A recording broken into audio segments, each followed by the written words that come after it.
Welcome, educators, to this explainer. Today, we're diving into an absolutely foundational piece of the science of reading. W is for writing.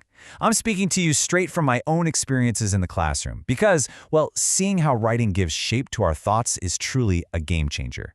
We spend so much time talking about reading instruction, right? But writing is the absolutely crucial other half of that equation. I want you to think about this beautiful visual metaphor for a second. Reading fills us up. We could read for days, taking in these incredible stories, absorbing all sorts of information, and just constantly expanding our worldview. But, sometimes we can't really explain what we're thinking until the words actually hit the page. There's just something uniquely powerful about writing that helps all those abstract ideas come together. It helps us process, reflect, organize, and create. So if reading is what fills us up, writing is the vital tool that lets us pour it all back out into the world. Let's ground this in a real, powerful classroom story. Picture a vibrant fifth-grade classroom. Back when I served as a fifth-grade chairperson, I didn't want my students just cranking out standard essays for a grade. No way! I wanted them to truly become authors. So we created this year-long team project where every single fifth grader partnered with a student publishing company. The goal was ambitious, but so clear. Every child was going to write and publish a book of their very own. This wasn't just a quick one-day assignment to check off a box. It was a full year-long journey into the writing process.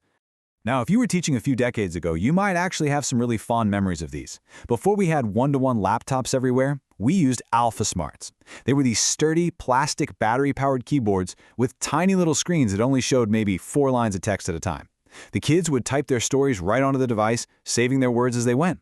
And then when it was time to print, they literally just plugged the Alpha Smart right into a desktop computer, hit the send button, and watched as the device acted like an automated keyboard, just zipping their work onto the screen.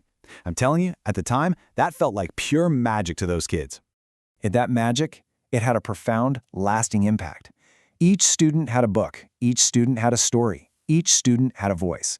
When those books were finally finished, our school hosted this massive authors showcase. Seeing the kids holding their very own published books with such immense pride, it gives me chills just thinking about it.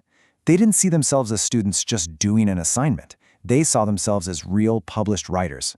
Our principal was so thrilled she actually invited the local news, and the kids ended up on TV talking about their work. That sense of real purpose just completely transformed their effort. This really illustrates how early experiences shape our paths. Seeing that immense pride on my students' faces planted a deep, unshakable belief in me that writing matters. Students desperately need opportunities to write for real purposes and authentic audiences. And, it didn't just inspire the students. That experience inspired me too. I actually went on to write and personally publish 20 books of my own. So when we talk about writing in this explainer, I'm coming at it from a place of having lived it, loved it, and really leaned on it as a lifelong tool. So, how exactly does all this build into the science of reading? Well, at its core, writing is the process of communicating ideas through print, and it's inextricably connected to reading development. This is absolutely crucial for us as educators to grasp. Reading and writing, they aren't separate worlds living in different corners of your literacy block. They are two sides of the exact same coin. They constantly strengthen one another.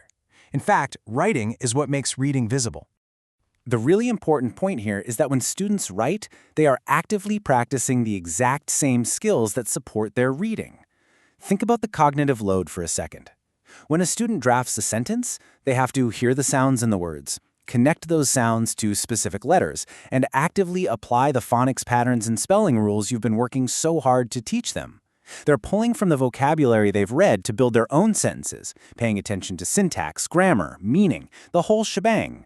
Writing isn't just an output, it is a rigorous, demanding practice of reading skills. And this is where the instructional rubber really meets the road. Writing instructions simply cannot be left to chance. Within the science of reading, students need explicit instruction in every single one of these core components. Think about it.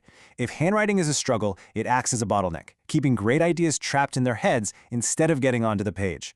Spelling isn't just visual memorization, it's the deep application of phonics and morphology. They need syntax to understand how words work together and vocabulary to be precise. And then, of course, there's the actual process: planning, drafting, revising, editing, and publishing. None of this just happens magically on its own. It requires clear, intentional, explicit instruction. But it goes beyond just the mechanics of getting words on paper. Writing is an absolute powerhouse for reading comprehension. When our students write about what they're reading, they dramatically deepen their understanding. Whether they're summarizing a chapter, breaking down a character's actions, comparing two texts, or defending an opinion, they are doing some serious cognitive heavy lifting.